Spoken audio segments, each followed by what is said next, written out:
Let's hit it.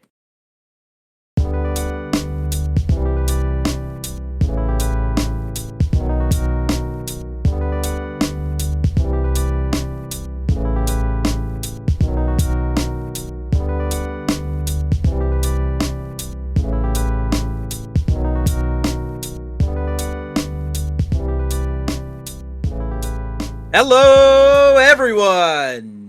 Welcome to episode 55 of the Migtown podcast, your only weekly source for all the dirty stuff that'll get you kicked off YouTube. As usual, I'm producer Tim. Joining me is the mayor of Migtown. Say hi, Drex. Hello to everybody in the world. And also joining us, the most anticipated guest in this studio in our show's history. Absolutely. Mr. Duke Skywalker himself. It is a pleasure to welcome you into the studio. Thank you, sir. Pleasure to be here. Yeah, Duke, I got to say this. One of the funniest things, you and I have talked quite a bit since, I was always shouting you out on Rakata's channel, which is, okay, one of the funniest things is this. You and I are out there chatting and stuff, right, in the cyberspace world, and of course on the phone, things like that. We text each other.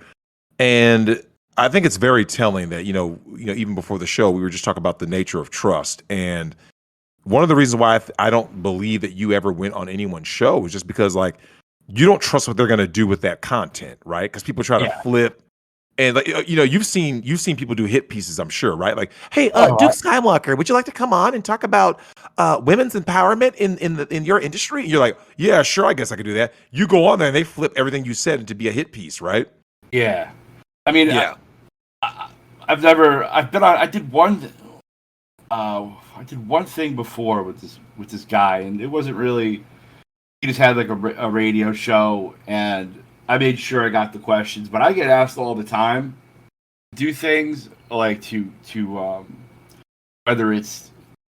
I get journalists calling me and shit, and yeah, come on, man. When someone's for like the Washington Post, that's not going to go too well, Yep, it's going to be a hit piece. Yeah.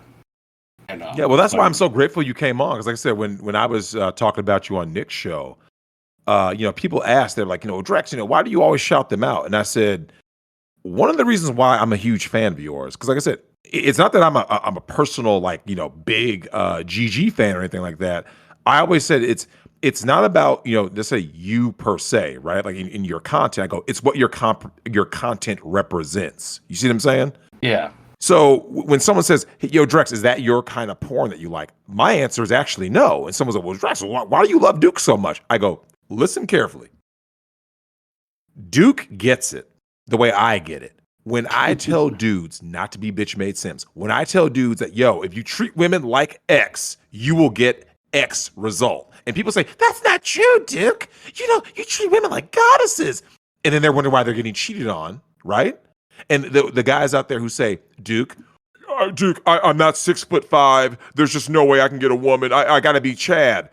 You and I both know none of that is true, because Chads get cheated on the same way the guy who's 5'8" gets cheated on. You see what I'm saying? Oh, yeah. It's about more than that, and you get it. That's why, how I feel about German Shepherds. And I was like, every video that you have ever made, Duke, on Ghetto Gaggers, that highlights what I've been saying, which is, the gender war that was started by the black woman who openly disrespect and hate black men. They make all these rules for black men. They have all this hatred and vitriol for black men. You gotta treat me like this. And then your videos show a direct contrast to that. When you're smutting them out. I was like, good. Keep smutting them out, because you're proving what guys like me have been saying all along. They will do a whole lot of things for White Zaddy, and I'm glad they will, because then when they try to come back, as you and I talked about, Duke, you went viral, bro. Yeah, it happens quite a bit, but this one was particularly profitable. Usually we go viral, like when we were on Howard Stern, and nothing happened there. They were talking about our site, and nothing. I'm waiting for the joins to come in. This was just local grassroots type viral that went, it just spiraled. And as I mentioned on the last show, we had to put up a captcha on the join page, because I'm like, this is too good to be true. Like, how is this happening? And like, I called my host, I called the people who make the affiliate software, like that runs my back end. And that's when it dawned on me that all this was coming from Facebook.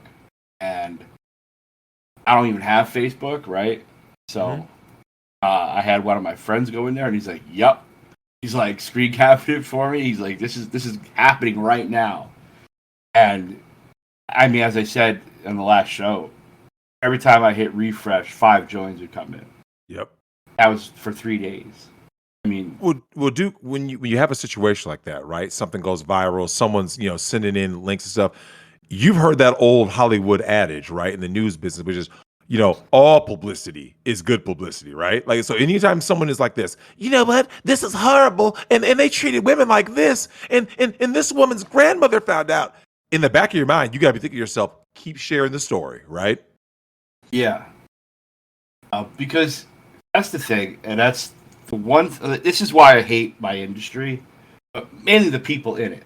I mean, just to be clear, I don't consider myself in the industry, right?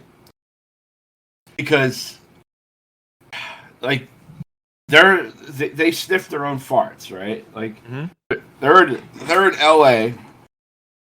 LA's dying, right? Yep. So a lot of it moved to Vegas, and in that move, there was because basically you have, and this is all because of leftism. You get unions, and then when you get unions, you get bureaucracy, right? And then when you get bureaucracy, you get rules within the bureaucracy. So then you get like Cal OSHA and stuff like that. And where we are in New Jersey, you have the United States federal OSHA. You don't have state specific OSHA, and the mandates for federal OSHA are way more banal, so to speak, than like Cal OSHA, which actually has regulations on the books specifically for the porn industry. And so a lot of people are starting to get sick of that because it gets weaponized. If you don't like somebody, you call OSHA. Right? That's what they're doing out there now. And it's like everyone went to Vegas. Literally. It's just it's a joke. And they all think so. And then there's 2 crowds out there. There's like the San Francisco crowd, like the unicorn crowd. Mm-hmm. The types. And then there's the LA crowd, which is a little bit more normal, but like they're all like, when I use that word normal, it's definitely not what you and me would consider normal. Like, they're all fucking, they've lost it, man. Like it's almost like, are we even the same species anymore? It's like, well, let me ask you this though, Duke.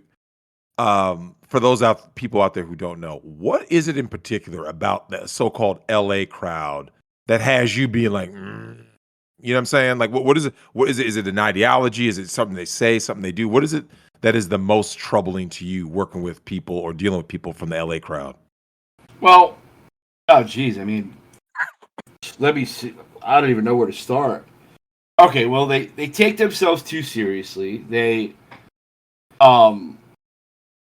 girls are freaking divas, right? Like, they think that, like, the world gives a shit. Like, they think that, like, they want to control the way they're portrayed. I understand that to a degree. But it's like, you're getting fucked in the ass. It's like you are getting, you're taking 3-4 loads to your face. It's like, don't worry about how you're portrayed. That train left the station like a long time ago, baby. It's like, yeah, like that. So it's like, don't give me this shit about how you're portrayed. And then it's like, once you have like a good conversation with them, it's like, oh, I don't want to swallow piss. It's like, look, I'm going to give you more money. I'll give you $500 more, which that's, it's a considerable bump. If she was expecting on getting paid $1,500 to $2,000, now she's leaving with $2,500. Yep. And it's like I'm not gonna try to convince you. Here's my offer. I'm gonna leave the room for 5 minutes. What you think about it? Yep. Yeah. I go, when I come back in, just say yes or no. Duke, what's the percentage of those who say yes after you offer them 500 to swallow piss? All of them. All of them. Wow.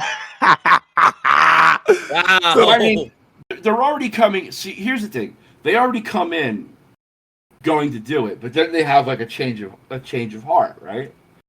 And it's like, you can't make them do it, right? You can't say, like, even though we agreed to this, and the reason why you're here is because you said you would do it. If they withdraw their I guess consent is a poor word to use because it's not really a sex act. Yep. I only leave consent for penetration, like stuff you could put something in, right? Yep. But a lot of times they'll just, I changed my mind about the pee, and it's like, okay, here's the deal: $500 more bucks. You think about it, and then like, okay, I'll do it, and then you're like, then of course, then you always get, do I have to swallow it? It's like, yeah, baby. If you want the 500, you're gonna do this, right? Yeah. Yeah. Never give them options. Women don't know what they want. Yeah, like I was putting down like 3 or 4 beers. That would make, when I was doing it, I could piss like a racehorse, man. The guy now who does it, he just drinks water, and he'll maybe get like 1 or 2 good streams during the scene. Like I would just like, give you 15, 20 times. Like, oh, Duke, I got a suggestion for your guy. You could try this too, just on your own, just to see if it causes the stimulation more. Ask him to drink sweet tea. Sweet tea? Yep. You'd be amazed. Like you'll drink it. Like you'll be like, hey, I'm drinking water. I'm good or whatever, right? Drink sweet tea. You're like, God damn, I gotta use the bathroom again. Like it's probably the caffeine. Yeah. And the sugar. And the sugar. Yeah, it'll cause you to have that sensation a lot quicker. Fuck, drink a Coke, man. Caffeine and sugar filled to the brim. You have to piss every 20 minutes. Yeah, the caffeine permeates the glomerulus in your kidneys, and that makes you pee. And a couple of beers will suppress ADH with the posterior pituitary, and that's how that makes you pee. Yeah, look at us, Drex. We're out here making the business better. Of course. Well, Duke, I do got a question for you. You talk about some of this diva behavior and all that, right? And here's a question: how much of like the private drama or just like their own personal drama do these performers bring to the scene? A good deal. I mean, are we talking men or women or either or? Yep. Well, who does it worse? Oops. All right, I'm back. What do you mean personal? Like define? Okay, like just you know, like the the stereotypical Hollywood actress, right? She's like, she shows up late for a filming, and she's like, "Oh my God, my car wouldn't start this morning, and I'm fighting with my boyfriend," and she brings all that to you and unloads it. Well, that shit is more like L.A. or like they wanted to have therapy animals on set. Wait. Oh, shit. Man. You skimmed over that. I think we need to go into that a little more. So they need their puppy there while they get spit on, right? And pissed on. Yeah, they like. Well, this doesn't happen. This doesn't happen on my set because I run a tight ship, right? I don't. Yep. But in LA, you hear some directors complaining about like, all right, enough of these freaking therapy animals, and it's like some of the girls, man, they're all on drugs, right? Like, and like the girls I find, they're really not. They're pretty much like regular girls, but have you the had LA scene, the girls or the guys? Have they ever shown up late to filming? Like, what do you do? How do you handle that? Oh, that's just. I mean, you're dealing with people who have sex for a living. It's sort of like, it's. Oh, so it runs on CPT. I get it. Yeah, no, it's it runs on definitely Drexel time. Yeah. Yeah. Even with my own guys, it's like lately they've been on time, but like sometimes they're late or they miss a train and like yeah. It's just like, but nothing major, right? Like nothing like an hour or two late. You know, like I'm assuming pretty reasonable, right? Like within 30 minutes, maybe. And it's just goes back to the previous question. Sometimes like bootleg will get into this diva shit. He has a lot of like, I guess I could call it feminine energy. Not like he's gay or anything like that, but like Oh no, I know the type. You see him a lot in big cities. He always is like saying something, like if he's got like he's always trying to like manipulate a conversation or something to his advantage, and it's like, come on, bro. Like, I don't care what so and so said. Like, you coming to me saying that is like, it just makes me look less on you than what this guy said about me, because he has a right to his opinions, Well, now, Duke, it's funny. Oh, go ahead. So yeah, so it's like, it's kind of like it comes from a place of fear, I guess, because he's getting older, and it's like, he wants to make sure his position is solidified, and it is. I'm like, but you keep acting like that, like that pisses me off, Boots. Like he got a lot better, and You mentioned you mentioned that sometimes the girls don't understand that they're being fucked and pissed on and everything else. Do you ever have the models try to put a little too much acting into their scene? They're doing like dramatic readings of Hamlet or something. Not to that degree, but like when you get the LA girls in, they always have to like moan in LA, like the typical like mold, right? Yep. So they're like flipping their hair, and that's what I love about facial abuse, is because like they're flipping their hair and trying to look sexy, but like here comes a slap and a spit, and it's like, and then eventually it just turns into where they're just like on the couch sucking their thumb. That's right. Yeah.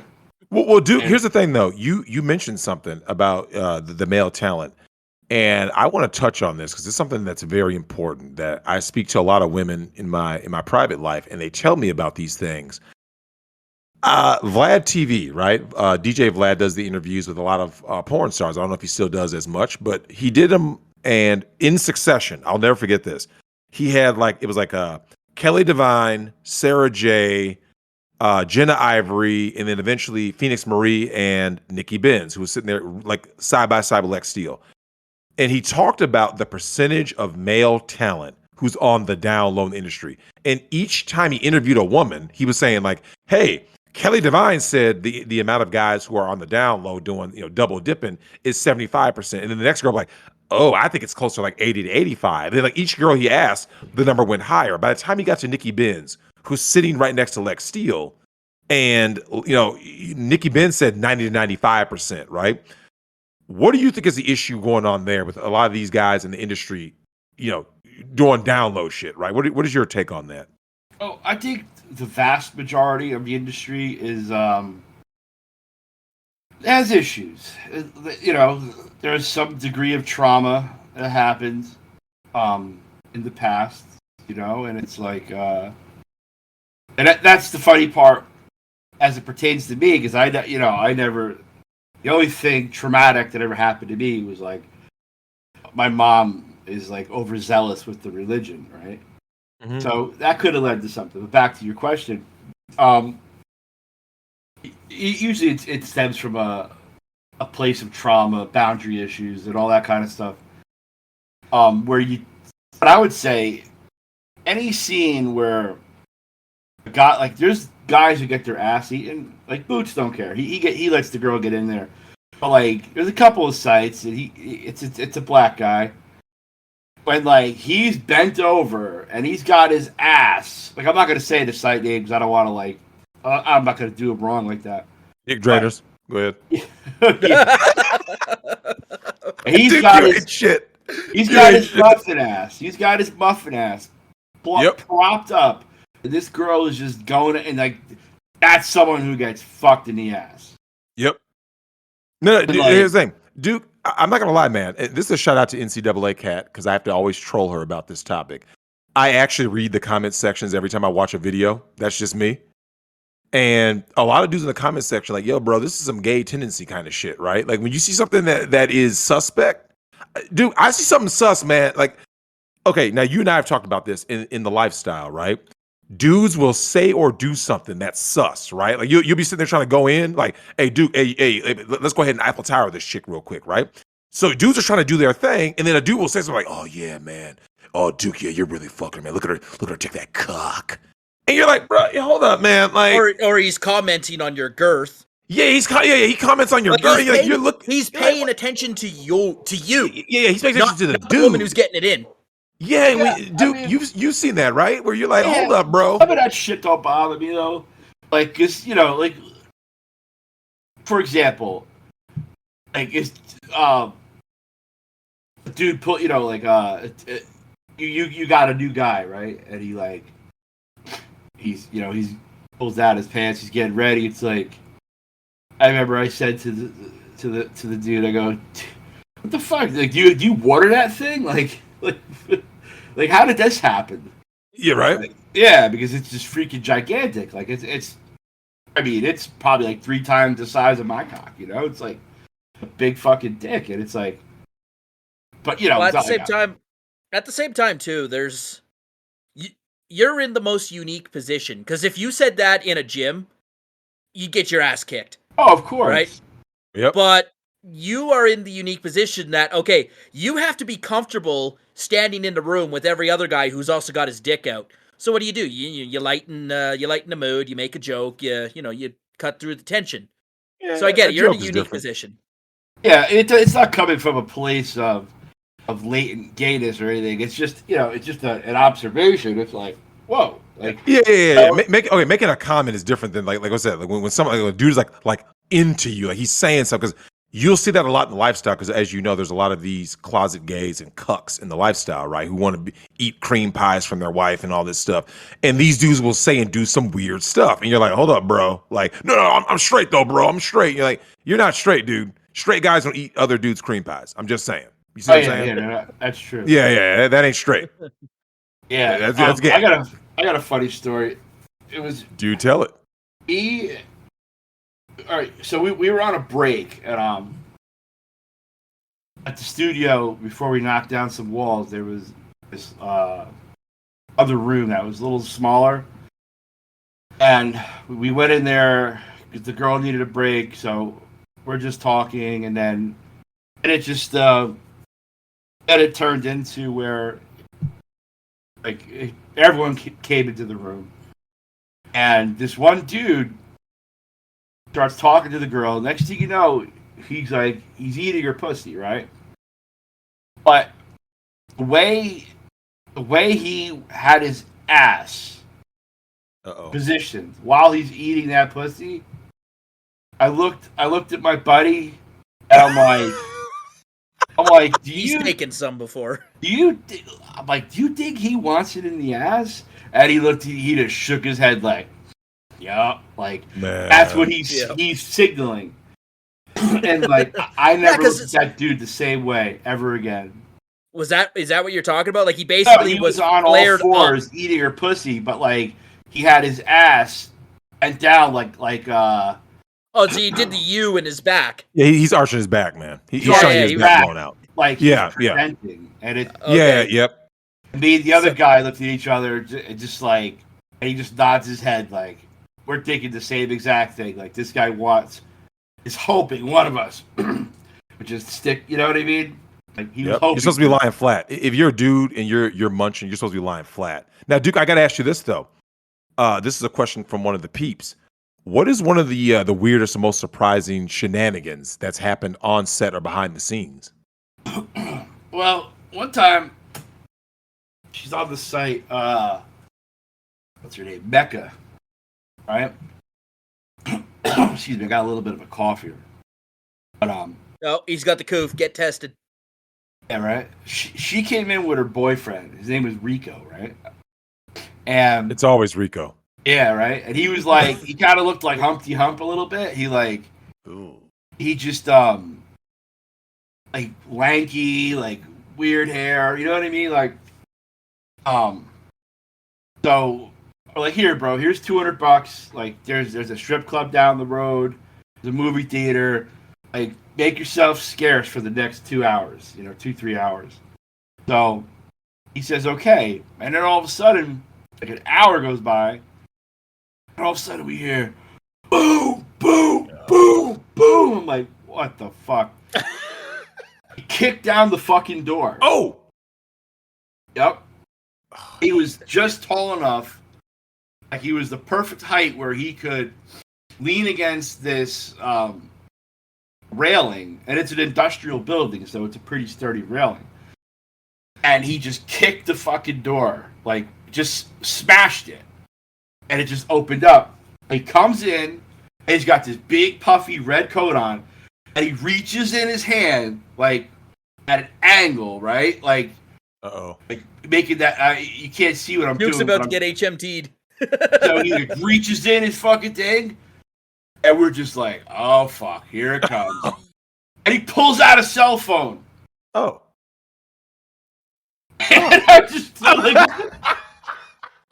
I'm like, why didn't you? Like, you could have called me, bro. I would have answered. You didn't have to kick down my door. That's like... And then one time my buddy was filming a scene, and the same thing happened, and the fucking guy pulls out nunchucks. He's going Bruce Lee? Yeah, and he's like fucking...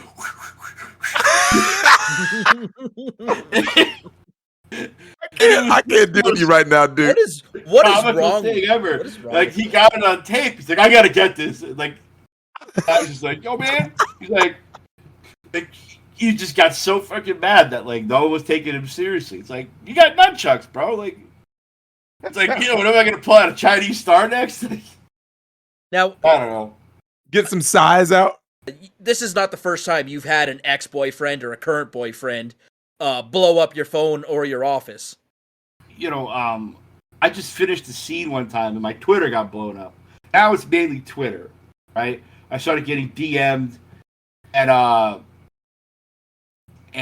the dudes fucking just saying, how we're disgusting perverts. I'm like, oh, we must have just filmed your girlfriend, right? And I'm like telling them like everything. I'm like, bro, like she was fucking eating ass. She was like, You're a dick, Duke. Yeah, we poured puke on her face, and he was like, just getting visibly, like, he got so animated that he just blocked me, And then when I put up her video, it's the girl on the front page. I clicked it. All right, hold on. Let me see. Oh yeah, she's cute. She's a cute little one of those. Yeah, tiny and whiny. That chick. Yeah, no anal, but no, she ain't the one who complained. The update, that update's called fake news. It's on page. Here, I'll text you the page. One second. Live on air, guys. Oh, this is so great, Duke. I see you got a goth chick on here. While you're doing that, I do have a question, Duke. That sure. While you send them the text, you ever have any girls? You mentioned the one Antifa girl who's like trying to bring down capitalism while she's giving someone a rusty trombone. Have you ever had women like finish a session and be like, "I just want you guys to respect me as a woman," or any kind of talk like that? Sometimes, but. And in that situation, you just play along because, like, usually it leads to more. You'll get more out of them if by playing along, and if you were to fight it, so that it just makes for better footage, right? As opposed to where, like, if I were just to like snicker or something, chortle in a way, she would be like, "What's funny about that?" But like, if you're like, "Yeah, baby, you are important. You matter," and like, now you're she's like, "Who's my favorite star? You're my favorite star." Yeah, right. And then Drex, the cognitive dissonance of these women, right? You've not taken women. 3, right? You took 3 splats, and yeah, and then maybe a little bit of, and then at the end you're like, and then you're trying to sell yourself as the top star or whatever. Look, man, it is what it is. You treat him accordingly. Duke knows it. I know it.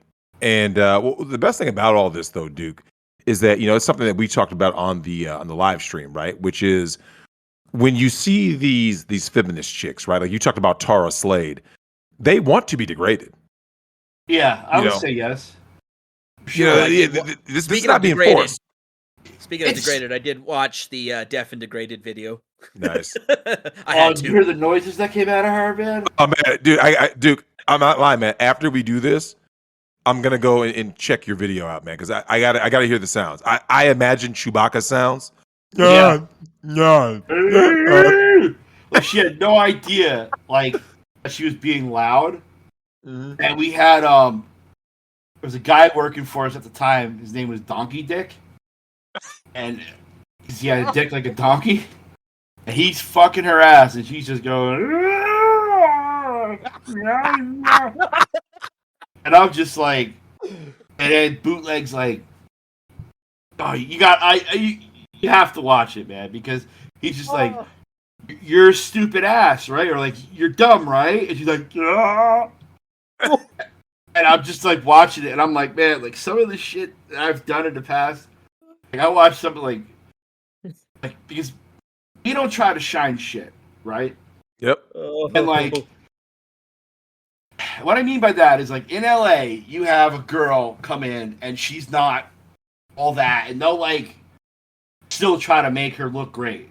We just run with it, right? So she has like, like these eggs on a nail tits and like this big like fupa from 4 Kids. It's like we're grabbing that thing and like twisting it and molding it and shaking it. It's like we're running with it. It's like we're not going to try to hide it and like, hide her flaws. Like I'm going to focus on that. And like you said that about Claw Girl. Yeah, you highlighted it.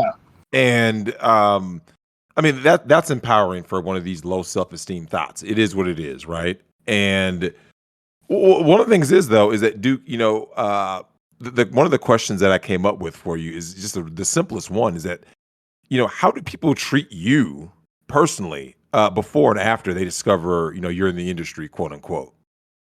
That's a good question. Keep in mind, when I was younger, I didn't really care. But now that I'm a bit older, I still don't really care, but I have other things going on too, like commercial real estate and stuff like that, right? Mm-hmm. So it's like I've several avenues of income. So I used to mine Bitcoin, and so I'm into that. So like when people ask me what I do, I don't say porn. It's not because I'm ashamed of it. It's like, believe it or not, I'm more concerned about them. Right? Because I don't want my bullshit to affect them. Yep. Right? And like I just don't want it where like let's say I make a new friend, right? And like a couple of summers ago I was fishing, and me and the guide hit it off, right? Like we're pretty much best friends now. And like I told him, I'm like, bro, I'm like, just so you know, like I come standard with some bullshit, like I don't want this to impact your life. Usually what it is like dudes don't care. It's the wives of the dudes. Yeah. Most dudes are bitch made. They think that I'm gonna like they think that like I have like theme music with like a wah-wah pedal, Mm-hmm. And it's like 70s cheese. It's like, no, it's like I don't talk about it. Yep. And, because it's work, it's hard work. Like running a company and shit like that. There's tons of bullshit, there's tons of work, there's tons of filing all your legal paperwork, like for 2257 stuff like that. That's a full-time job in itself. Absolutely. Oh, tell me fucking about it. I understand that you would have a lot more paperwork in your industry, but just the paperwork to run this show is a full-time job for me. Like it drives me half insane. I can imagine. But yeah, so it's like, again, it's like I'm more concerned about them, like, and but honestly though, the way the world is going, right? Like where we're at as a nation, people don't give a shit anymore. Yep. Like, because I'm from New Jersey, and it's just commonplace to not ask what someone does, right? Because, there's a good chance that someone's not doing something 100% or considered by a polite society something that is they would call on the up and up, whereas port is completely on the up and up. It's like, for example, all my transactions are digital. There's no cash involved, right? I'm paying 100% on my taxes because I can't hide any income. And yeah, finish this thought, but I had a follow-up question. So they think that, like, right away they think, oh, you must be not paying taxes, or you must be lying to these girls. Like, no, it's like we're probably one of the most upfront companies there are, because you have to be, especially doing what I do. You have to be up and up, man. You have to be upfront. You have to be honest. There's I could name 10 people who want to see me dead, or like want me, love to see me fail, just because they're bitch made. Like literally, they're jealous.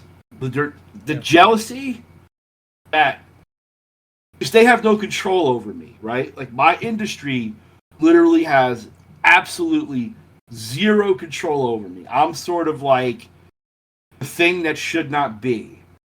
And yeah, as an industry, they've tried to bring me down, like smear pieces from within my own industry.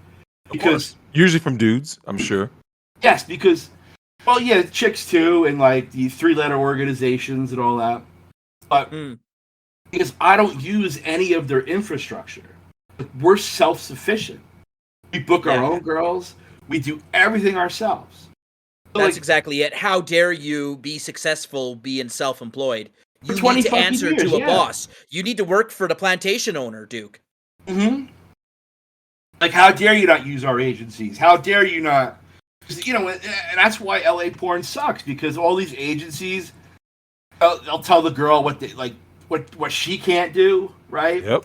Yeah. So, oh God, a porn agent must be the worst to deal with. If you look at like the facial abuse scenes shot in LA, they're okay. And my friend Dave does them, and my buddy Tofu, and Tofu's a brother. He does Black Payback. Oh shit, Rebel Rider. Ooh. He's I gotta ask dude. how he got that name though. How'd you give him that nickname? What? Tofu. That's his name, bro. Oh, that actually is his name. Oh shit. And like, well, now I have to ask his parents something. He's like, yo, man. He's like, especially with all this soy shit going on now. He's like, I'm getting it. He's like, he's a good director, and Just Dave's a good director too. But they're filming, it's weak, the content. It's weak sauce, because you can't do that shit in LA. Simply because it's like the girls, you're lucky enough to get a girl to do it anyway. That's represented. And then she comes with a litany of demands and what she won't do. It's more like her don't list is I don't want to be like there was a point in time where girls didn't want facials, bro. Like facts. Oh. Yeah, there was a point. These hoes do it all now. It came back from XBiz or one of those shows where there was a panelist, and that lasted all of like 6 weeks. It got hit with us. Once, one girl, and I'm like, "Fuck you!" Like, that's called facial abuse, baby. Like, and I send them right home, bro. Like, if I get any bullshit, out the door. I don't care if it costs me fucking $5,000. You're fucking gone. Out of here. Yeah. Well, Duke, you said there's a longer version to your story. I know Tim has a question. I'm going to get back to mine. So, Tim, go ahead and ask your question. Yeah, mine just has to do with the payment processors. How much BS do you have to deal with getting payment processors on your site? It's really no different for any site really. Once you're in the adult space, it's pretty much all the same. You know, you're under high risk, so you're paying extra fees, and you just got to watch what you write. There's certain words, and that's what typically gets you flagged is the words you use. Hey, if you use like forced, you can even use it in you can even use it in context or out of context, like I forced myself to get up today. I wasn't feeling too good, and I had to shoot at 5. And their scanners will pick up forced. Then you'll get what's called a brand violation. And then but yeah, I mean, it all comes down to what you're doing for them. Like if you're doing well. Sad? Isn't it sad that someone like Dick Masterson has a harder time getting a payment processor than you? Well, probably because he's not using high risk. Well, no, he's on the MasterCard match list. He can't even get high risk. Yeah, that's crazy to get on the MasterCard match list. Oh, what? Remind me who he is again. He's that's the comedian based out of LA who does the Dick Show. Wrote the book Men Are Better Than Women. He's the one who gave Rekieta his start because he got sued by his ex-podcast co-host Maddox. So that was the lawsuit saga. I don't know if you've been around with Rekieta that long. No, I only started talking to Nick maybe like probably a year now. Yeah, okay, so that was way, way, way before all that. Anyways, it's different though. So I'm sorry. He got so Patreon was deplatforming some people for hate speech, right? We're all familiar with the tech censorship in the world. PayPal's throwing people off, Stripe's throwing people off because people like TFM or people like us who say the wrong things, right? So he tried to make a Patreon alternative. What did he call it? New Project 2. And in order to process the credit card payments to pay creators, he needed a payment processor, but he got banned from Chase Bank, from BMO Harris. He went with like a small local credit union, and MasterCard called his credit union and said that he's on the match list. Then when he called MasterCard, they said, well, no, the bank told us to put you on the match list. So now he's trying to deal with this like Chinese firm. Good luck. But then because of the coup, they're not doing any transnational transactions. Yeah, this sounds like he pissed someone off in particular, not, you know what I mean? Like yeah, there's a hater on the inside is basically what that sounds like. Yeah. I've seen how this plays out. Anyways, nah, you'd be amazed. But with mainstream things like Patreon and all that, it's easy to get zapped from. Like, for example, talking about merch. Every time I put up a Teespring, I get zapped because it's someone trying to deplatform me. Like I had a shirt that said "Black Throats Matter," right? And it had Barney going down. Give me the design. I will sell that shirt for you. We have our own thing. We don't go through Teespring. Awesome. I built my own store. And then it was Barney. You know that Barney, that purple double-ended dildo. Barney's even got a fucking subreddit. It wasn't even me who made it. Barney's this purple dildo. He's been with us, God, for like at least 15 years. And we use Barney when the girl's like cock dodging the throat. Like some girls don't understand that it has to go in the throat, like in the esophagus, or as bootlegs call it, the larynx. The larynx. Oh, the larynx. Yeah, the larynx, but he calls it the larynx. They don't understand. So they're like blocking it with their tongue. Then we take Barney, and this is where it has to go. And then you'll see like the throat open up, like it's almost like an alien's in there, like, and they're like, they're just freaking out. But once that happens, then they know what's really required because they think they can fake the funk, like. Oh, some do. Yeah, like it's packing like they're packing some cud, like it's going in the side of their cheek, and then like those girls are annoying. You talked about it on the live stream, but we'll get to your full. You said like, there's the longer version story. The question of how you got into all of it. Go back and tell the story, man.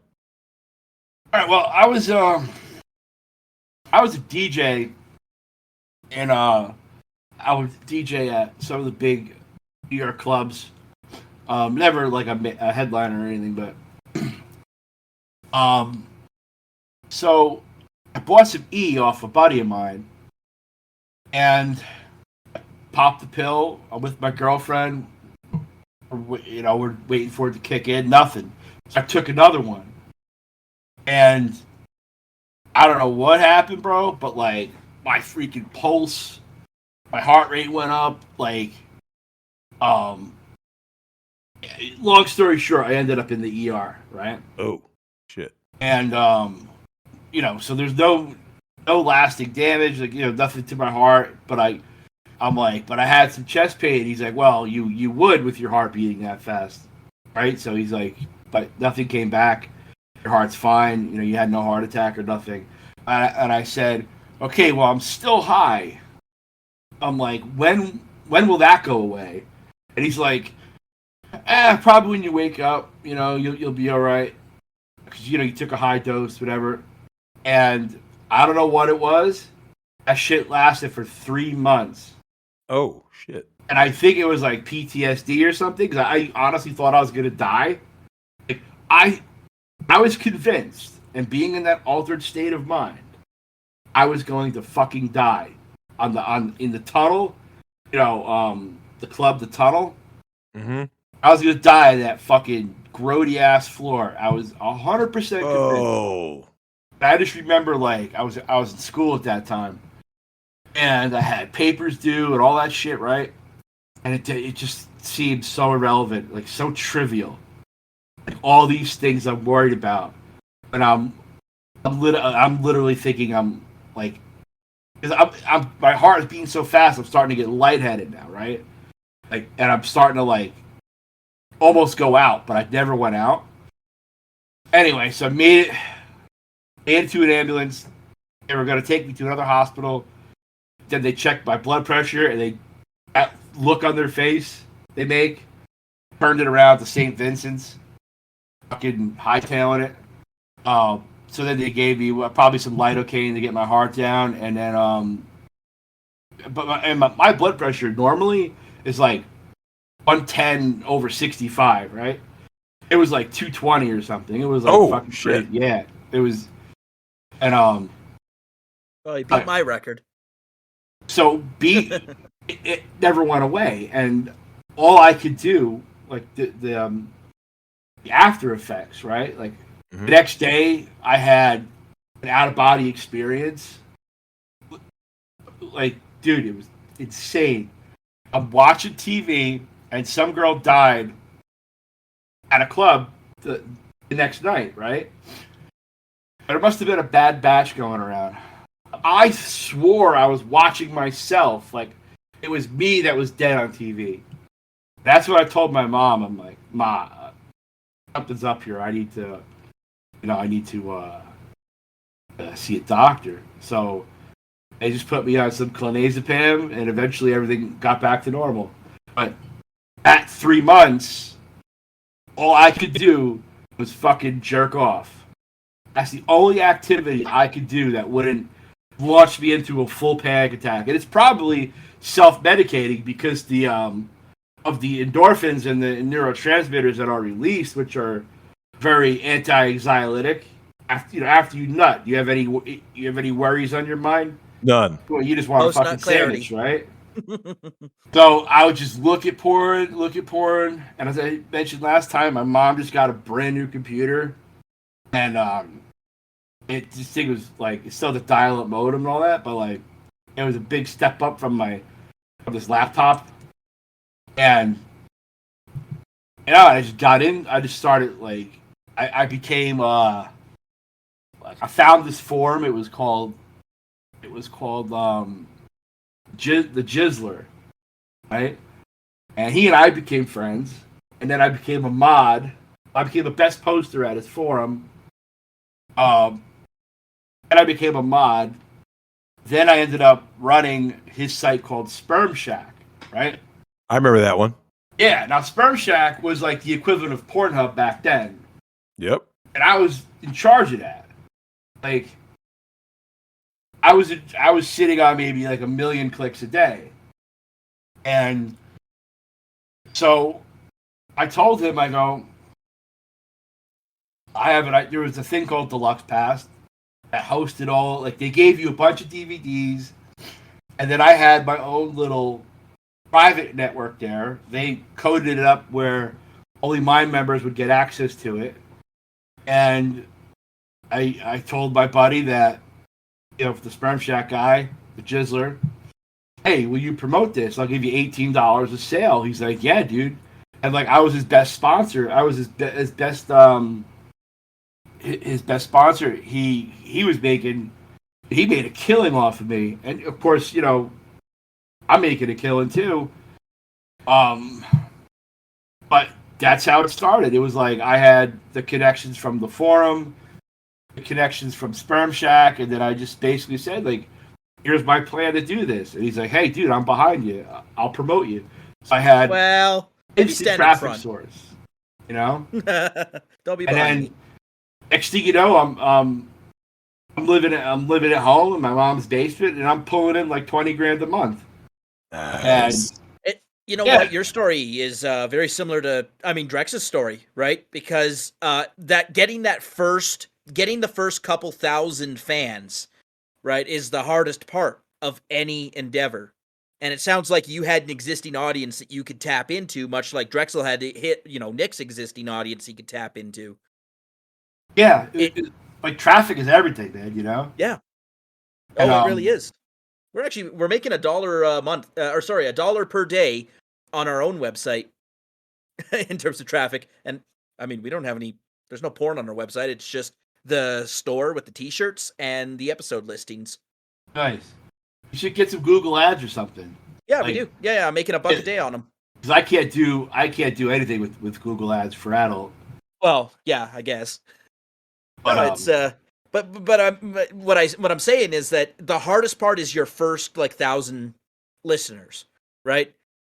It's that's why so many shows start up and fail, is because they can't get to their first 1,000.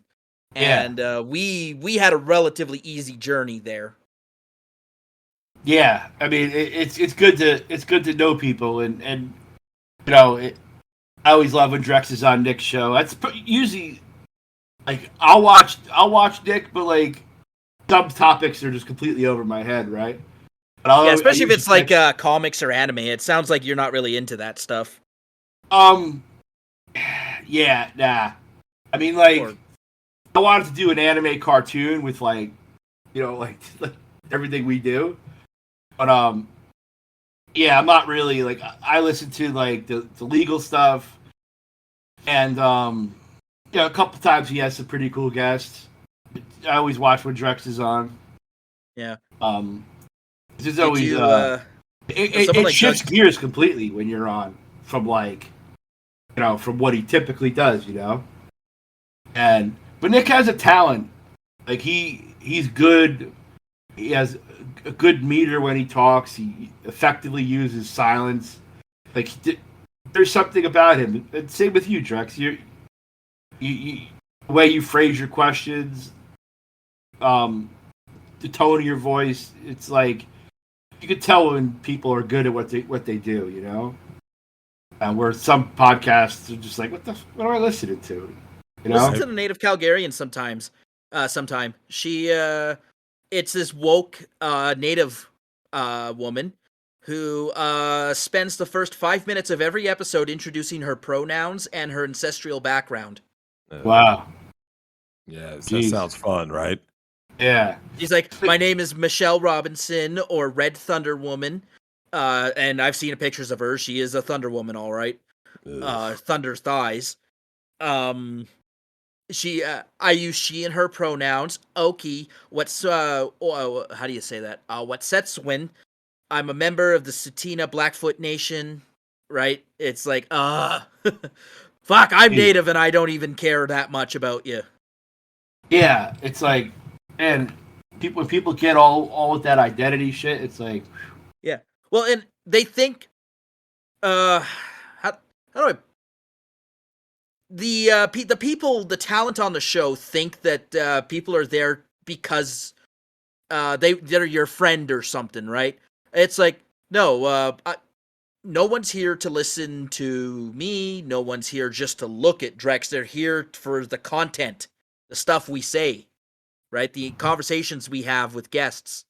Yeah. So you just being there is not good enough. You actually have to put interesting content out. Yeah, for sure. Like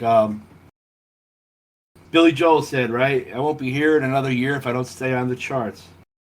Yeah, right. Well, Duke, speaking of content, this is a special shout out from our man Arcadia and from our crazy German. He asked the question about the German Scheitzer videos. Jeez. Yeah. In our industry, that's like, I'm on the line, as I mentioned, and I'm very diligent not to cross that line. Mm-hmm.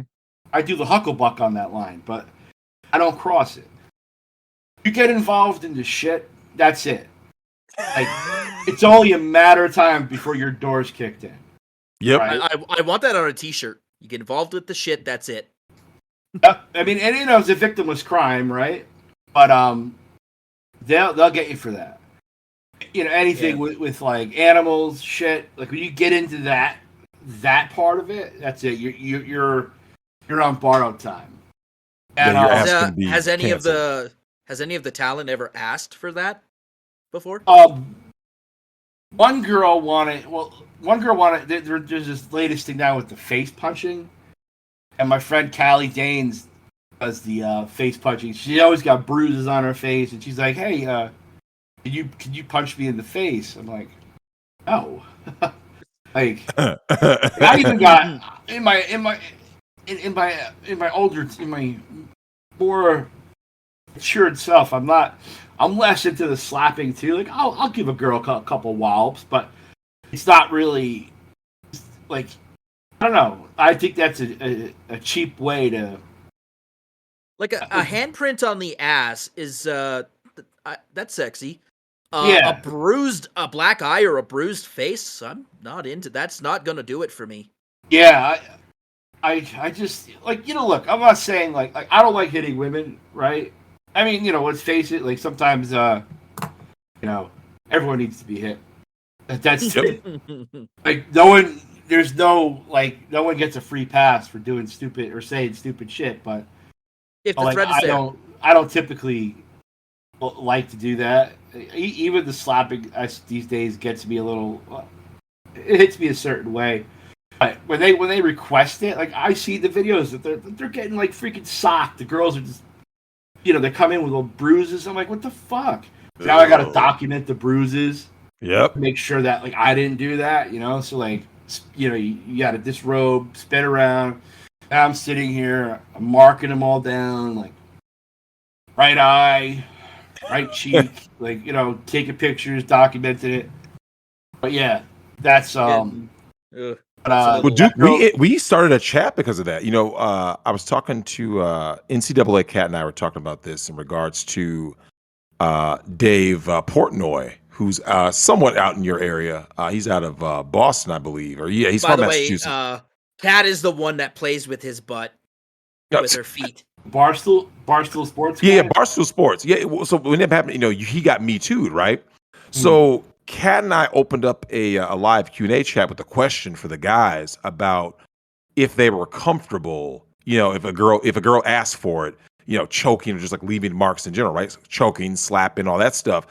And you're gonna notice that a lot of dudes are skeptical because of this whole Me Too era. Like, if it were okay, if the law protected men and doms and all that stuff, where a guy knew that, hey, as long as it was consensual, anything can kind of go, right? As long as you are honestly, trying to, yeet somebody. But it's like, we live in this world now, Duke, where you've seen this yourself, in your industry with the whole Raven Lee, Rico Strong case, where, okay, hey Duke.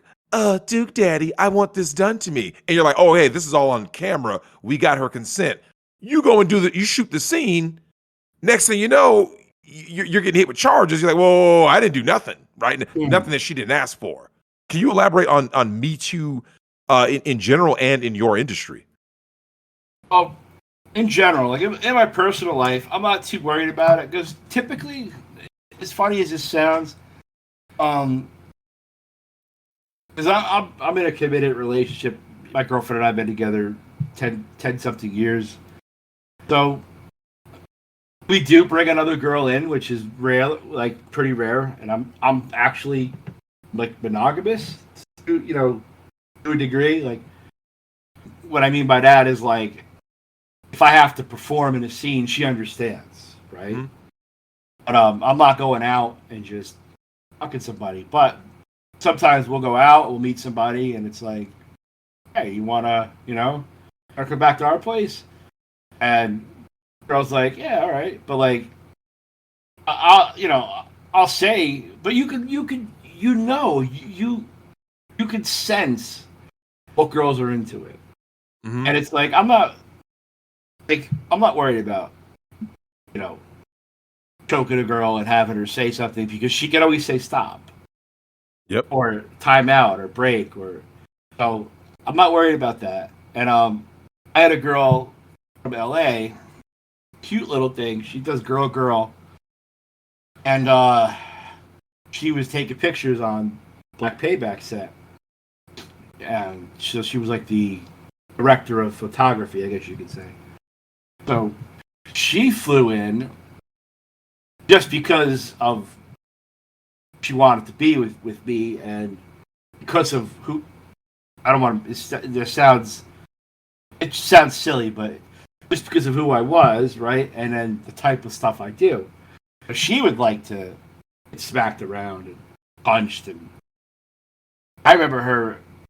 She wanted to be punched in the face, but she was tiny. I'm like, oh, So I remember I was hitting her in the stomach, not that hard, just kind of like bop, bop, bop. And she was a hard body though, so it like my girlfriend's like doughy, right? Like she's got a little muffin top, like she doesn't have an ounce of metabolically active tissue on her, but she's skinny.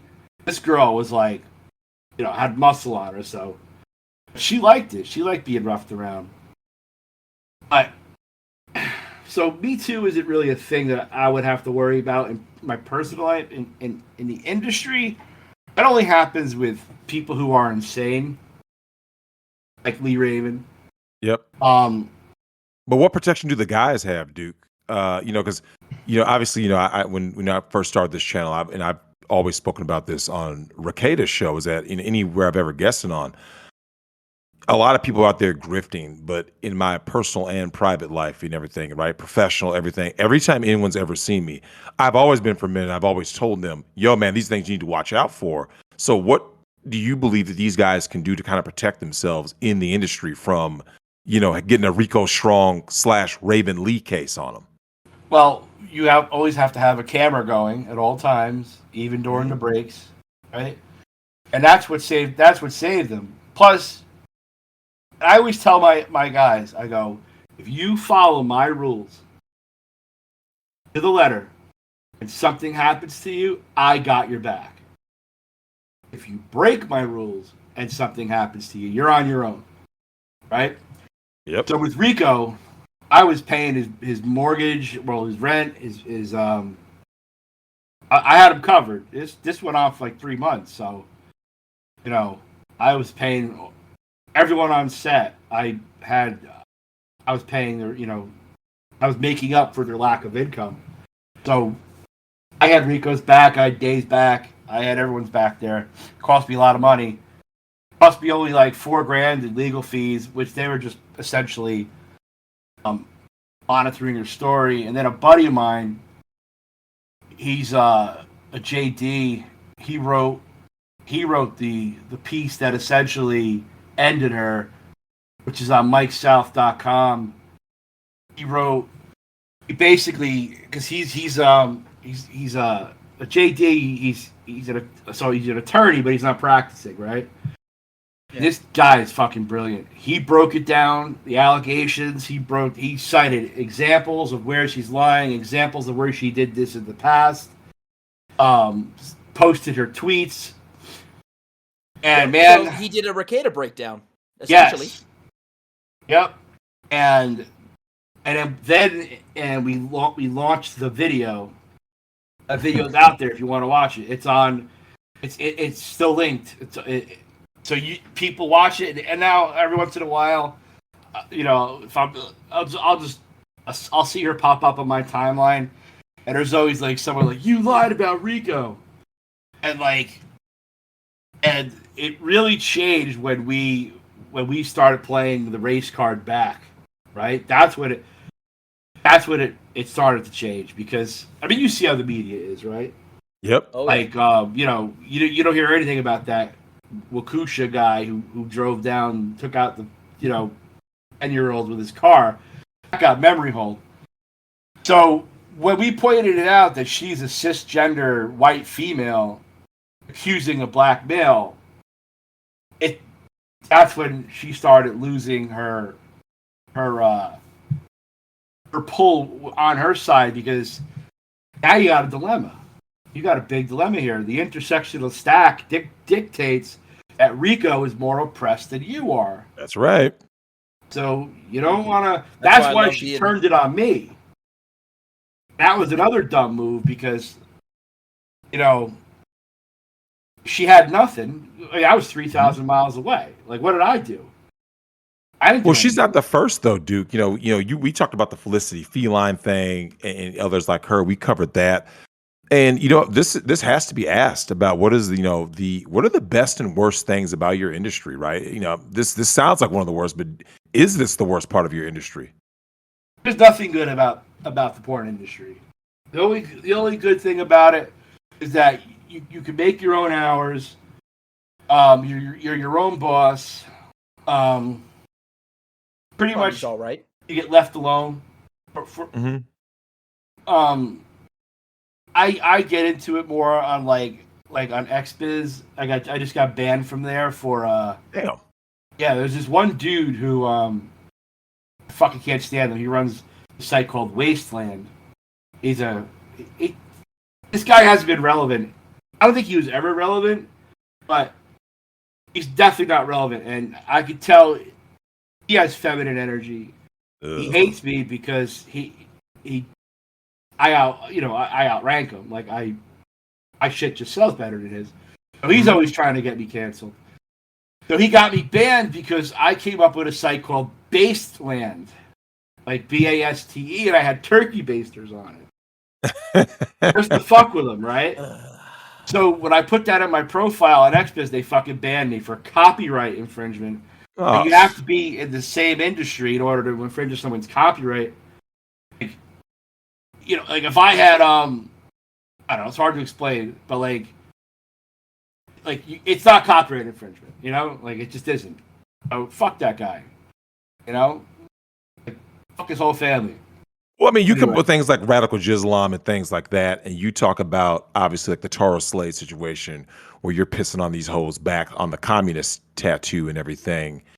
And I've had the same experience in terms of there is no good part, quote unquote, of the lifestyle, right? Like I tell people all the time, it's because so many of these people are broken and crazy. When you're the normal person, right? Childhood trauma and all that stuff. What you realize quickly, Duke, and I'm sure you're in the same boat, is that like you're like the one normal guy in the room, and you're looking around at, like I said, whether it be performers, whoever, where it's like they bring in all this extra baggage. Like, look, I'm just here to smash. I'm not here for all the shenanigans. I'm here to do this job, right? Yeah, too many people get in. See, none of my guys are into the lifestyle, right? Like, I'm not. I don't follow any. I'll shit post on one of the industry forums. But I'm not like. I don't know who these girls are. Like, just a couple of those girls you mentioned with the Lex Steele thing. I knew like two of them. Yep. I do my work. I go home. Right, and now I have my other directors back, so I'm not even in there. I don't even. I avoid it. The only thing I'll do is like just quality control check here and there. But yeah, man, it's the people who want to like go to those shows and they think it like my porn family and all that. Those are the ones who are all fucked up. Of course, yeah. I stay away from these people just like you do. I mean, yeah, you got to, because in Duke, one of the things that has happened in the lifestyle, like I said, I transitioned so far away from it due to all the fuckery, right? And one of the things that bothered me, it's well known that I'm anti, drinking, smoking, drugs, all that stuff. When the drug stuff got into that scene, what I realized was, oh, you're one false allegation away now, right? Because the last thing you want is a girl with daddy issues who's toked up on drugs. But what's the matter? She's like, I'm dope sick. You're dope sick. What is that? What is that even? Right? Yeah, like what does that mean? I never did that shit. I don't know what that means. Sent her home. Like, I don't have dope to give you, and if I did, I wouldn't give it to you. You know what I mean? So right? It's like, if you can't go on, like, out the door. So well, these are all lessons that you learn over the course of your career. And this question actually came up, Duke, which is, there's this rise of OnlyFans, right? And the content going that direction where the creator, in this case, the talent, has more control and everything. Usually most of it is shit, let's be honest. What is your take on that and how it affects your industry? Oh, it doesn't really affect the industry so much. It brings a lot more attention because OnlyFans it's huge. And it actually gets more girls into the business because only like 1% of these girls are making money, Yep. But I heard some of your comments about it, about the girls who do it. I don't have the same, like, I feel like good for them, like, it's so my issues with the simps, Duke. No, I want Milk simps for everything. Duke, I love the fact that you got hoes out here smutting themselves out. Where my issue is it's the simps who prop them up, wife them up, and say, like, don't say anything bad about her. They're queens. Tara Slade is a queen. Raven Lee, believe all women. That's where my problem comes. There's two angles on that, right? There's two ways that that becomes an issue. So number one, you were an OnlyFans thought, and you're looking for a high value man. And then you get mad because no one wants you. Yeah, because you've been used. You're used goods. That's the exact same reason I don't buy a used mattress off someone. All right, that's disgusting. Even the dudes have that issue. It's like I have some skin in the game. The earlier scenes I performed in, and I met my girl. Surprisingly, she met me through what I did. Like, she would masturbate to my porn. Oh, this is a great story. Go ahead. She hit me up on New Year's Eve, 2010, going into 11, and she was married, but they were getting separated, so they're looking for new ways to, like, new things to try, right? So they stumble on facial abuse, and this is romantic. Yeah, so tell me more. They didn't do like, like, they didn't take it to the full Monty, but she thanked me for helping out, I guess. And then we started talking, and she's really smart. Now, next thing you know, we're talking about poetry and all kinds of other things. And then 3 months later, we met, and she was already divorced at that point, and or it was being processed. And I remember we fucked, and I fucked the shit out of her that day. And good job, sir. Yeah, and I just remember, like, I was in a relationship with a black girl for 5 years. Oh, dude, I'm sorry to hear that. Bro. Wait, you need to meet. Wait, literally? Hold on, she literally almost killed you? Yep. Oh shit! I was dude. Come on, man. You can't be dating German shepherds. But no, okay. What are you doing? I was taking a putting fucking your shit. dick in the squid. Listen, I was taking a shit, right? Oh shit! And she had a couple glasses of wine in her, and when she would get wine in her, she would get really mouthy. And I'm like, all right, you better apologize to me. Like, I'm almost done. Like, I got one nugget left to push out. And I'm like, all right, I'm wiping my ass. I'm flushing. Here I come. Like, you better apologize. As soon as I got out of the door, I hear this like this glass breaking. I didn't know shit. she broke it and stabbed me with it. Oh shit. And then she fucking bit my hand and it broke my finger. Oh. Yeah, man. And so, and meanwhile, I'm gushing blood, and where did she stab you at? Like in my hand and then in my chest, but it was like a glass, so it didn't like. Yeah, and then that was pretty much it. I drove myself to the hospital. I came home. That was the first time that place was spotless. Yeah, there was blood on the fucking ceiling. See, German Shepherds can cook and clean when they need to cover their ass. Yeah. God damn. So yeah, and so when I met my new girl, I was in the process of transitioning her out. Mm-hmm. There's something that I couldn't just kick her out. I don't know why. So I put her into the other side of the house.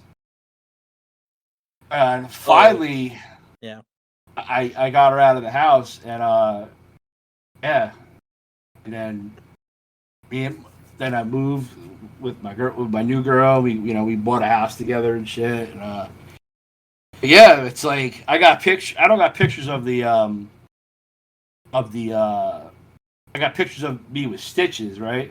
Ugh. But she put a vagina on my wrist. Like, literally, I got this big fucking giant thing on my hand. Should have filmed a scene with it. Yeah, she fucking. Holy shit! Yeah, man.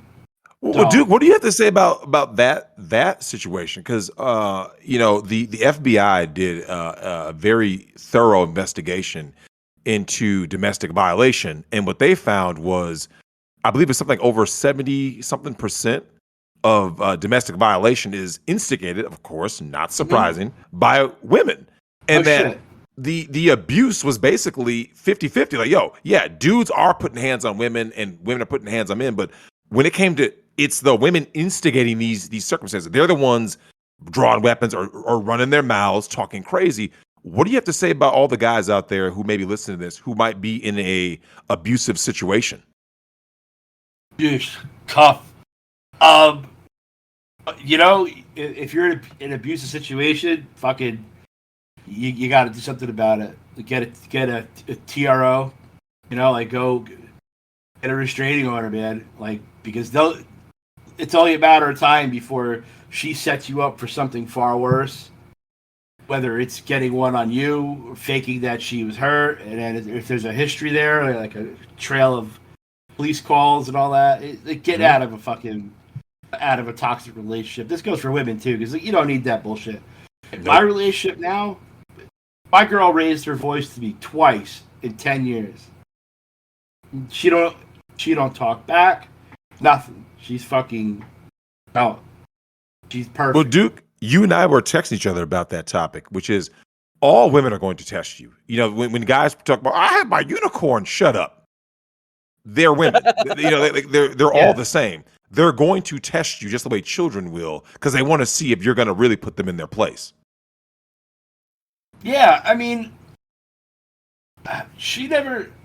Maybe early on she tried, but she's not jealous of me at all, and that actually kind of scares me, right?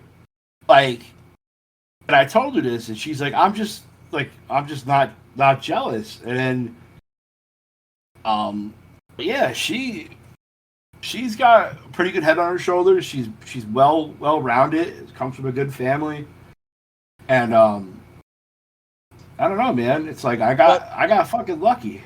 You have a huge advantage over the average person. Women are at their worst when they think that taking the pee away from you is matters to you, right? Mm. Yeah. So by withholding sex, they can manipulate you into any such thing. Now, if you have options, they have no power.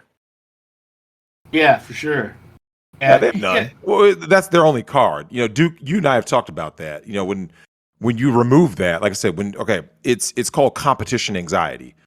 women are going to be on their best behavior when they truly believe that, especially if you make it very explicit, like, yo, look, I have options. Don't like I'm with you because I want to be with you, right? Not because I need to be or because I have no other options. They're going to be on their best behavior. Do you notice that the guys that you see get mistreated the most, Duke? They're the guys, especially the bitch made simps, who this is the only girl they really got, right? Like they have one option. Duke, the she's high my school everything. sweetheart. The high school sweetheart, Drex. They work. They have this, one girl. They're. It's tough for men, Like it really is. Hold on. It's tough for males. Men don't have these problems. Yeah, the men I know have multiple women that they will let them. I will put bitches in check. Don't try me. I have options. Every real man I know, Duke, has, and that includes if they're married. They're like, do not test me because I can't. You can be deleted from this whole situation as far as I can just go and get something else, right? Males, and that's where I agree with you 100%, though, Duke. Males have a problem because like this. Well, Duke, what am I supposed to do? Most guys, I'm sure you've seen, Duke. You've seen guys get cucked in your private life, right? Yeah, there's this one girl that I fuck here and there. We bring her in, and the boyfriend has to come. I guess because he's jealous or something, right? Yeah, this is so he great. just sits in the fucking corner. Oh, dude. Go get the snack tray. So yeah, I'm fucking his girl, and this is the one time my girl got jealous. She's like, when it was over, we're laying in bed. She's like, "How come you can't fuck me like that?" Like I used to, Like I used to fuck you like that. It's just kind of like, it's like that guy deserves everything he gets because he's putting up with that. Yeah, but they get along, and I guess he just likes watching. I don't know. No, he doesn't. I don't mind him there. He's no a cool guy dude, likes watching. like. I mean, he's a good guy. Don't talk him up. He's low. I mean, I guess I wouldn't want to be in that situation. I wouldn't. Exactly. I wouldn't allow myself to be in that situation. But don't talk him up. You did bring me to another question, though. Just a lighthearted question. What do you have for food and drink on the set? Nothing. Because, really? Yeah, you have to be careful with that because when someone wants to get you, they'll go into like if you're serving food. Next thing you know, there'll be like they don't got a vendor's license or some kind of bullshit like that. But typically what we'll do is like we'll take a protein shake, like a muscle milk or whatever, mix it with water, shake it up. So that helps the puke because if you give a girl an option, this is why some people don't like the puke and the way it looks, right? How we're doing it now, but if you give a girl an option that she's gonna come in to do a puke scene, she's not gonna eat because they think it's a challenge to. Like they think it's street cred for not puking. I only seen one girl not puke who ate in the whole years of doing this. For some reason, she just wouldn't puke, but they starved themselves. And then next thing you know, they're like getting the shakes or weak, and it's like all right, you're eating. Like that's it. So you bust out the protein shake. Now it's required, and that's that. And it makes the puke's all about humiliation, and people who don't like the texture of it don't understand that. And it's like if you give the girl an option, you're not going to see any of it because they just simply won't eat. I mean, the only ones who eat are the black girls. Like, they'll come in with like fucking. McDonald's. Popeyes or like Chinese food, Popeyes. and they're just like fucking shoveling face. And they're puking. They just got back from a class 4 chimp out at Popeyes. Yeah, I remember one girl. We had one girl. She stole fucking biscuits, cheddar biscuits from Red Lobster, and her face fucking her, and a full fucking shrimp was on the head of my dick. Like a perfect shrimp. Like she didn't even chew it. It had the fucking tail on it and everything.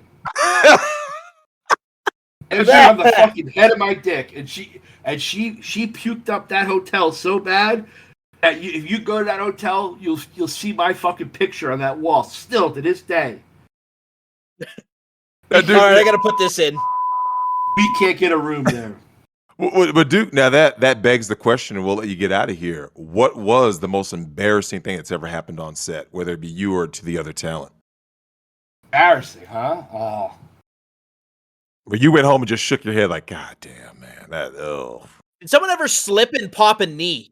Embarrassing how? Like, yeah. So like an injury, or you know, sometimes the floor gets a little wet. Maybe you slip. oh. All right. So there's this one girl. I think she went by Claudia, and so she's throating the cock, right? Yep. And she's from the south. She's got puke in her mouth, and she's trying to. I'm making fun of her, and she's trying to pop shit back at me, but it sounds like this. She's like, and I'm like, what? And she gets up, and she fucking wipes out. She has these big glass slippers, boom, right on her fucking back, down, and now she's fucking crying. Because she landed hard, but it was not only that, it was embarrassing. And I'm just like looking at her like, oh boy, like what do I do in this situation? Like, well, clearly you finish on her. Just fighting with, like, clearly you just finish on her, and that's it. You call that a night, right? And then like, I had one girl, like, embarrassing. I mean, like, the dudes don't really get embarrassed too much. That's true because like it's set up. It's set up that way. Yeah. Like, you know, sometimes you get bit. One guy got bit like literally. You know the helmet on the cock. Yep. That rim was like taken right down to the like a slit right down to the skin. It was like, yeah, by a freaking tooth, and it was. Yeah, these guys get some injuries on their cocks. Like one girl, you know, bit like yeah, man, it gets pretty bad, but you ever have someone get a penile fracture? That happened in LA. One dude, we never had it here though. It came close though. Came close.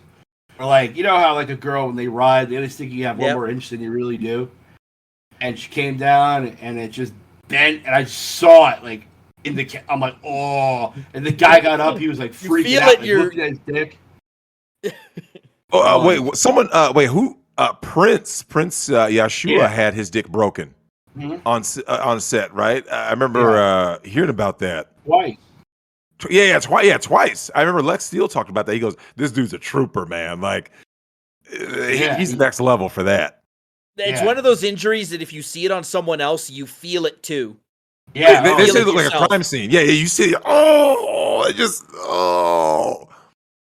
But yeah, man, there's a lot of blood, you know, because it's like you get to there's the nerves, that's everything, man. Yeah. Well, Duke. Here's the thing, though. When you're in these kind of situations, in these scenes, and you're smutting these hoes out, and like there's got to be a party that's kind of chuckling in the back of your mind, because like I said, most of these girls, you know, I'm a queen. Like you said, the Latinas always want to be, you know, all, oh, look at me, I'm so pretty, and like there's always this sense of like. They walk in with this whole like stuck up attitude, and you're basically like putting them in their place and just like you said, bring them down to the lowest level where they need to be. And it's gratifying because, like I said, it's almost like a before and after, right? They walk in with that like smug look. Do you just get a divine pleasure from wiping that smug look off their goddamn face?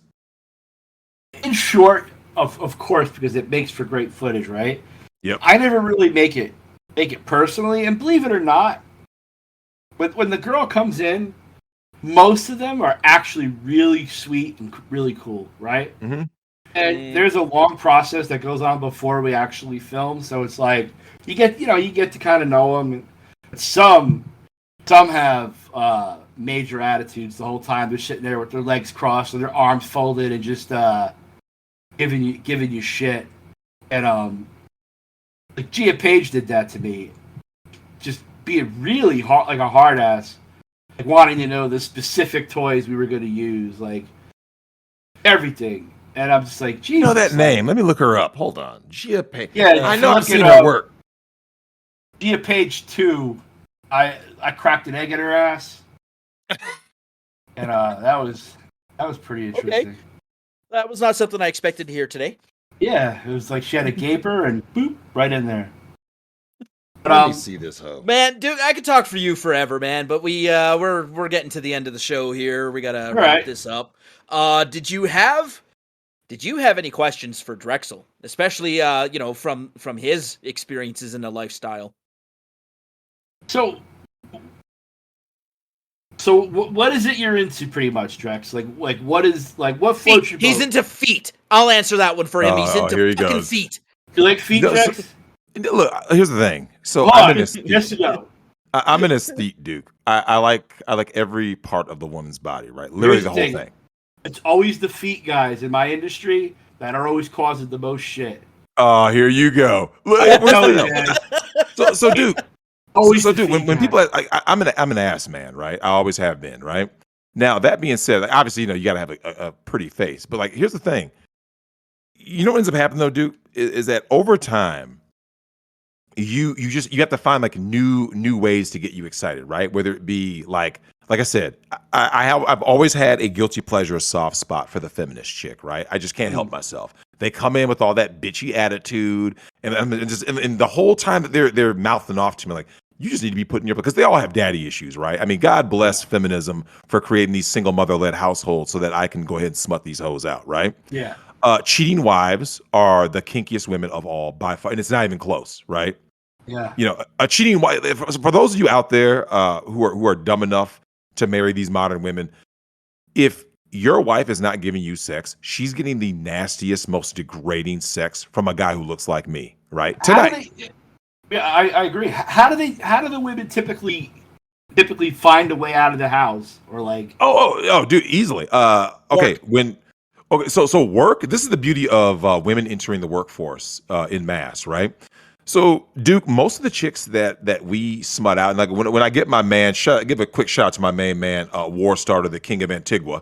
When he comes on, we'll go into into depth, emphasis on depth, about how these girls do it. So what they do, Duke, is they go like this. Oh, I'm going to work. Remember, they what women do is that women are masters of manipulation, deception, right? When they do something, it looks like a normal day, right? Oh, Duke, look, she's going to work like she does every day. She's wearing the thing that she wears every day. So nothing looks unusual, right? Here's what we get. She set everything up well in advance. So she knows that she's going to get a gangbang by guys who are not her husband on this particular Wednesday. Notice I didn't say weekend, right? On a Wednesday, right? Or a Friday, and she's like, oh yeah, the traffic was so blah, blah, blah. She may actually even go to work, get out early, use a half sick day, leave early, go to the hotel, right? Because check-in is at 3, go in early, take a shower where she's at, put on the lingerie and the heels and everything, the come fuck me heels, go get ran through, and she can still be home in time to get you dinner. We're laughing the whole time, dude, because these chicks are taking load after load everywhere, right? And they will fight you about using protection because they don't want to use it ever. You have to be like, hey, look, we got to use these mags, right? Yeah. They want you to bust on the face, whatever. They always want you to like bust on the ring. Suck the nut off the ring. Like they want to be degraded, right? They're giving the side dude everything that they don't give the main guy. You see what I'm saying? Like, yeah, I'm sure you've seen this in your life. She wanted the same thing with the ring. Like I remember, I put it in her ass, yes, and I tied a fishing string to it. Put the wedding ring in her ass, and I lost it in her ass. Oh yeah, this is what it'll be like to hear. She was literally. It took her 3 days to get it out. And she would shit in a Tupperware. Yep. And go through the thing to get her ring, and she finally got it. And I got a picture of it. She sent it to me. It's got like a little nug smear on it. And she's like, I just told my husband I lost it. And yep. Yeah. Duke, do you notice that they have this obsession, especially when taking pictures, right? when they're getting smashed, they love the ring to be visible while they're getting smashed. Like, I'm going to stroke you. The ring is going to be visible. I want you to smash like this with my hands against the bedpost. Ring is visible. They love the ring to be visible because they love playing this like angelic devil kind of scenario, right? Because they love the dirtiness of trashing the institution. Absolutely, they love it. I love it because, as you know, Duke, I'm very anti-marriage, right? For a variety of reasons. In the modern era, right? We're not talking about 50. So when I tell guys not to do it, like I said, I'm just talking about, your average everyday guy. I'm like, look, man, I'm telling you guys the truth about what really goes on out here, and I'm sure you've seen lots of infidelity, Duke, in your own private life, where whether you were growing up or whatever. You and I both know how easy it is to smash a married chick, right? Yeah. Would you agree that they're the easiest chick to smash in 2021? It depends. Like with everything, it depends. But yeah, I mean, because if they want to fuck, there's no games. Absolutely, yeah. You take away the inhibition. Let's go. And there's no excuse me. Does she like me, or we take me out to dinner? They don't want to be taken out to dinner, right? They get right to business up front, right? Like, they don't ask you all these million. Hey, Duke, so what do you do for a living? No, they just literally come out like, this is what I want. It's very transactional in that regard, right? Like, it's just like, hey, this is what I want to do. Let's do it. Are you available to do it? The answer is always yes. And the thing I noticed too about women who like black guys, it's a sure thing. It's like that's their thing. It's like they're gonna go and just grab a black guy. You know what I mean? Absolutely. Shout out to every one of my Queen of Spades out there. You guys know how to get at me out here at the Migtown podcast. Get at me, and I got a whole crew of Smash Bros. Like my friend, my buddy, I don't know how he does it. It's just it's easy. Does he tell you how easy it is, Duke? I've seen it. He was just, we're having a drink at the bar. He gets a tap on the shoulder. That was it. He didn't even have to say anything. Yep. And I'm like, how do you do it? And he's like, he goes, imagine this. Imagine like I don't know. It's like imagine you're in the cars or something, right? Mm-hmm. And you sit next to a girl who's in the cars. It's like, but I'm wearing I look like a car. Imagine that. Like, what I'm saying is it's like you can. It's obvious someone's black or someone's white, right? Yep. So it's like, well, Duke, it's like white guys with Asian chicks, right? Boom. What was that? It's no different than white guys with Asian. White guys obsess over Asian over little. I love especially Asian women, bro. Yeah, they love them, right? So okay, if you want to see thirst in the opposite direction, just put a bunch of white dudes around Asian chicks, right? And they're gonna be like, oh, no different than putting these Queen of Spades white chicks who got jungle fever around any black dude. Like, oh God, I just gotta get some tonight. It's because girls' nights out. There's single moms out here walking the streets. Lots of married women who are unsatisfied in their BS marriages. It got easier the more that the society and the culture has degenerated, right? So it is what it is. But yeah, like I said, go ahead. Let me tell you one story before I go. Really quick. Oh yeah, go ahead. It involves an Asian girl. She was my tutor for German, right? And this is when I was in college. And she was she lived in Germany, but she was Chinese. So we, because I was 2 semesters of German, and obviously I can't speak it too well because I don't even know what that Scheisse was. Scheisse. But so anyway, we became friends, and she asked me, this guy wanted a blowjob, but she was afraid. And I told her, oh yeah, I go, worst thing to ever do is to blow a guy and not know how to do it. I'm like, you need someone to teach you how to do it. She's like, really? I'm like, why? Like, well, you're gonna ruin it. He's never gonna look at you the same again if you do it wrong. She's like, but who? She's like, who would I ask? I'm like, well, how about me? We're friends. So we drove home. We went to my house. She had her pull out her tits. She's like, why is this necessary with the tits? I'm like, because she literally thinks it's just a blowjob lesson. Like she's taking it like almost like she's autistic. I have her tits out, beautiful, big fucking like C cups, right? Oh yeah. She's sucking my dick. She's doing pretty good too, and I'm giving her like some pointers, like a little bit more tongue, a little bit more suction. Look up at me. She's got like you could blindfold this girl with dental floss, right? And she's looking up at me like, oh. And so I'm about to come, and she was supposed to swallow it. I go, you always have to swallow. Yep. She didn't know how it was going to taste. She thought it was going to have like a tart type of taste, like vinegar, she said. Ooh. So when it hit her mouth, she coughed, like had a visceral reaction to it. Coughed into her hand, like, and it went up her hand, up her her cheeks, her eyes, her hair. Oh. So now she's sitting there like, making that face like with cum all fucking on her forehead. And I wish this is before fucking camera phones and shit. I wish I just would have got that. I still jerk off to that, dude. I'm not saying what I'm doing right now, but let's just say if I could, I would. Calm down, just to after she was dressed.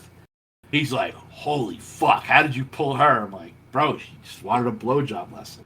Oh, yeah, you're all good. Dude, I was letting you know, we're doing the 12 Days of Thoughtmas series. So you are going to be the centerpiece for the day number 1 of the 12 Days of Thoughtmas.